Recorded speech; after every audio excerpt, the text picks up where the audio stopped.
What's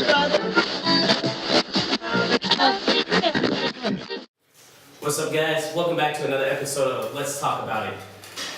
My name is Robert. Y'all know David. What it do? Y'all know Big Ed. What's up, world? But we also got Young Rocky. Shake the camera.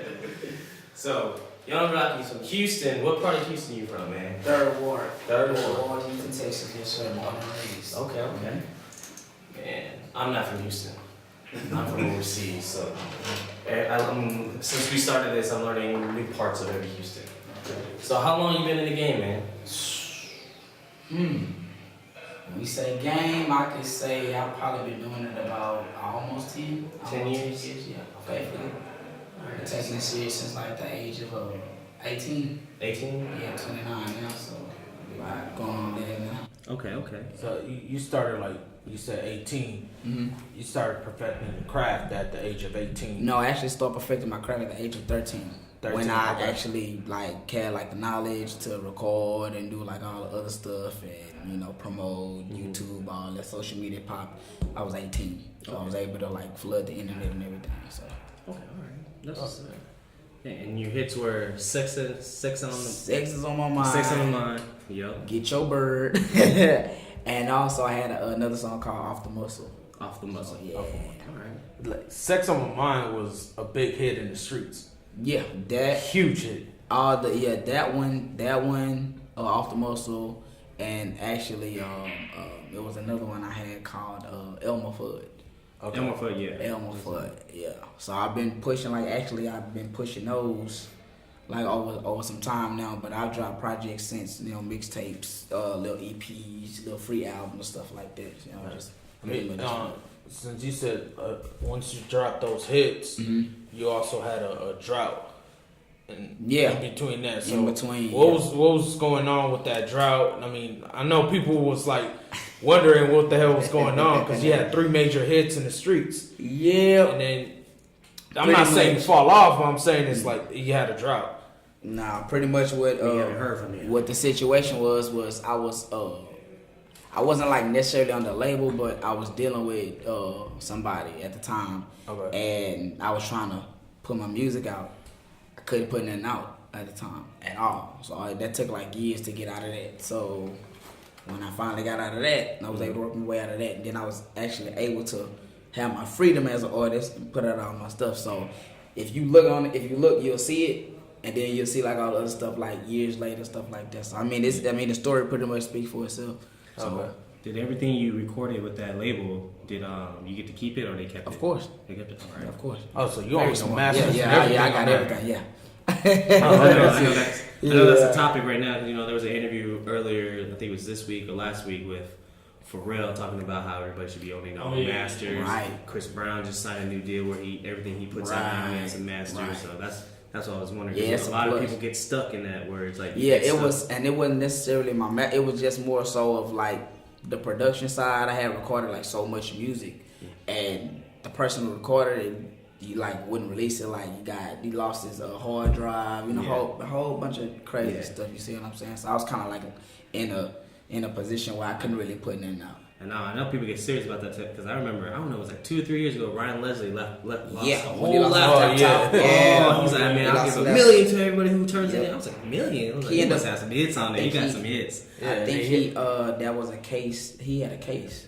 For that, right? Yeah. And then he had to like sell his. He was telling the dude like, "Oh, if you give me my laptop back, I'll give you like 20% of my masters or something like that." He really wanted that laptop back.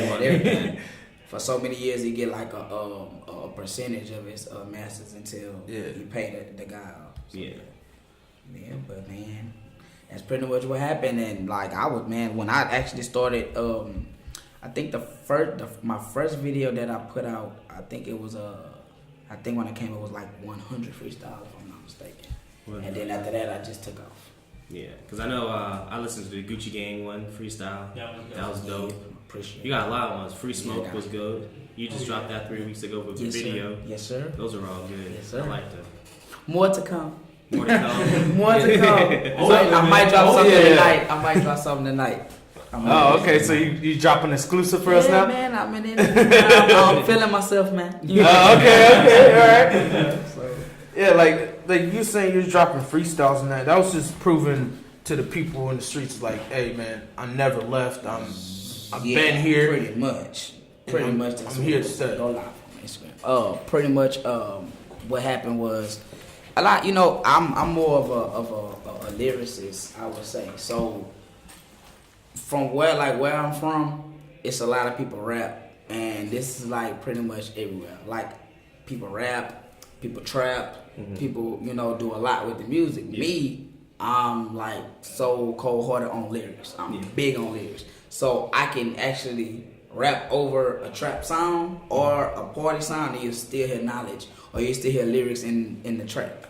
So that's where I feel like I kind of incorporate lyrics with what's going on with today. So I mean, it's so easy for me to just jump in and do that's easy. I come from that, but at the same time too, I like to have substance in my music. So you're saying like you have the lyricism and the trap music together, like so pretty your style much kind of similarized to your what was his name, Yo Moneybagg Yo or something like that. Nah, I would say not your style, but I'm saying it's kind of the almost the same. It's like a parallel between a Moneybagg and like a J. Cole or something like that. Okay, like the song they got. With them too. Yeah, I was about to put that. Yeah, so that's more so my style, but I'm so versatile to where like you hear one song, you be like, man, it don't sound like the last one.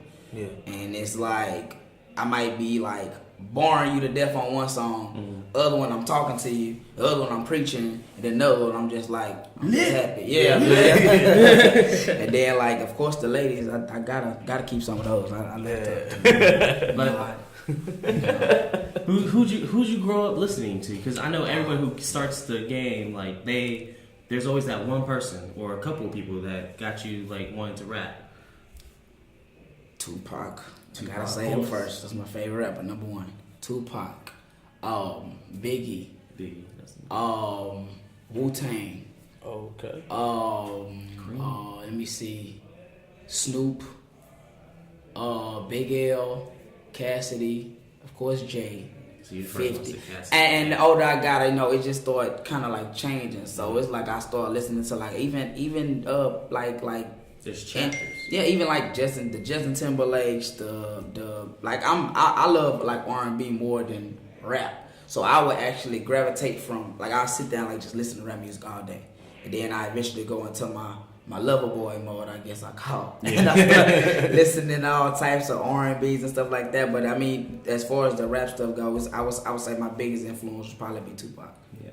See, there's always a chapter though. Like when you go through the music, there's like Tupac, Biggie. They're like the kings of the West and East Coast. Yeah. And then you say Wu-Tang. Wu-Tang was like that moment where everybody was getting together, at least in New York, to put a fire album together. Yeah. So I think there's even like Eddie Hung. Y'all know Eddie Hung? Mm-hmm. He was influenced by Wu-Tang.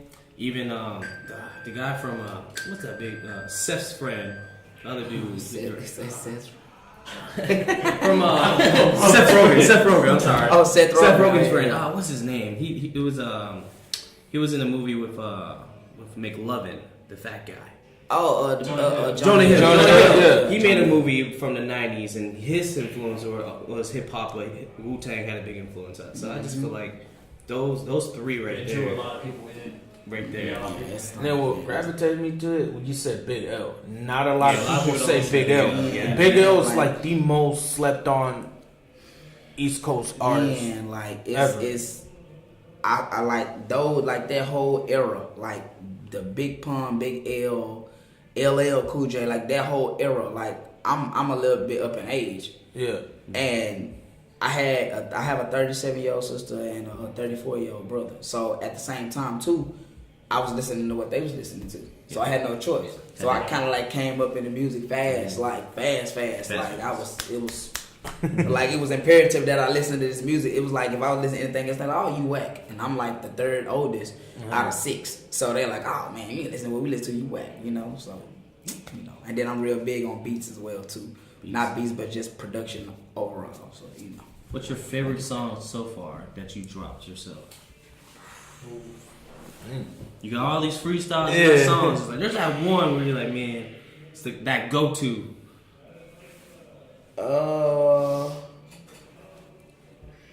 That's actually not a hard question because I actually like everything I do, but you always have to have that one go-to song. I don't know. I would have to say the biggest song would probably be my Panda freestyle. The Panda freestyle. And I'm gonna say, because I got like my original music. I love my original music, but it was just something about when I dropped that. Like that changed like everything for me.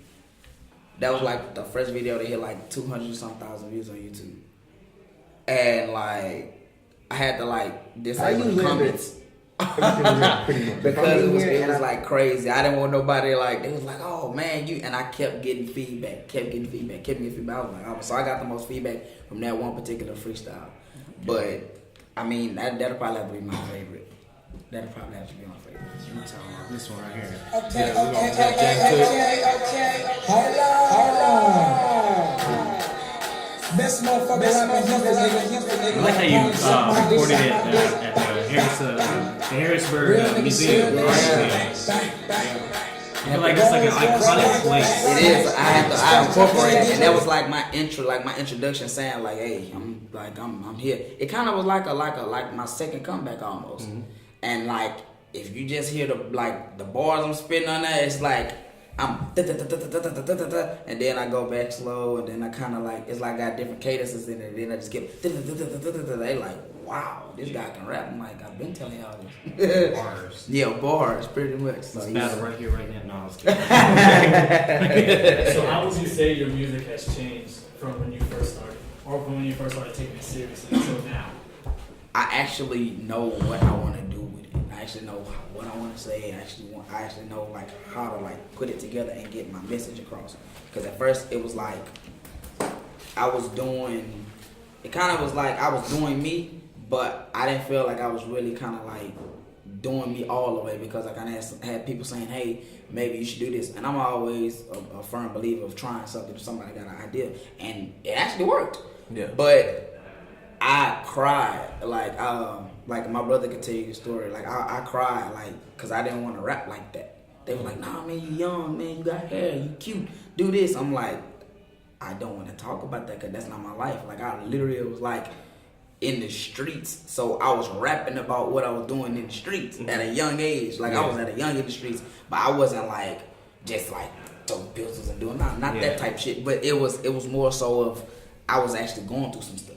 Right. So I'm talking about household problems, the typical stuff like that. And what hit it big for me was I wanted to speak about that, but they were like, "Nah, well, this is what's going on now, so do this." So if you listen back to some of my old stuff, you can hear what I wanted to say and hear what somebody else was telling me to do. So it was more so I wouldn't really control, but it was more so trying to. I guess you could say, like, do it the way somebody else wanted me to do it, but also incorporate my own flavor into it. So that's how, I feel like that's the difference in my music now, because now I do what the fuck I want to do. Yeah. Can't nobody tell me what to do. Do what the fuck I want to do. Like you said earlier, you had your own record label, the Starstruck Gang. Explain how the name came about. You show the ice, man. Show the ice. Okay. Explain how that record label came about. Okay. When did it start? Okay. It started out as, y'all probably gonna laugh, it was called Cream Team All Stars. Cream Team All Stars. It was something I started in. I'm not gonna lie, that sounds like a donut spot. Yeah. Like a secret, like a Friday After Next, like 2.0 donut spot. It was it was called Cream Team All Stars. My favorite color was green. Mm-hmm. So everything I did, like on my MySpace page, was green. Yeah. And I just kept Cream Team, and I would spell it with like the @ and the 3, and I was just going crazy with the fonts. Mm-hmm. So I was like, man, this gotta be like professional. So the more and more I started finding myself, I just started saying bang bang to myself. I was like bang bang, like after every rap, like bang bang. Mm-hmm. Or I say something flying, I'd be like bang bang. And then one day a shooting star came, and I was like starstruck, bang. I was like, nah. Oh, Starstruck Gang. And I was like, oh, Social Gang. And I also got to give like Wiz Khalifa 10% because the gang piece kind of like it just I just incorporated it in there, but actually like it was more so of a brotherhood to me. So I just took like the people that was around me every day, and instead of actually having another name like a street name, I just took it and incorporated music. So now it's like Starstruck Records. So it originally started with Starstruck Gang. So the gang is just the original name for it. Yeah. Starstruck Records is the business. It's the actual documented paperwork and everything. But it's originally Starstruck Gang. So that's how I came about. So on the label, do you have anybody signed yet, or it's just only you right now? I have priority me, of course. But I'm actually scouting talent right now. I got like one guy that I just signed, but man, and he was supposed to be here today.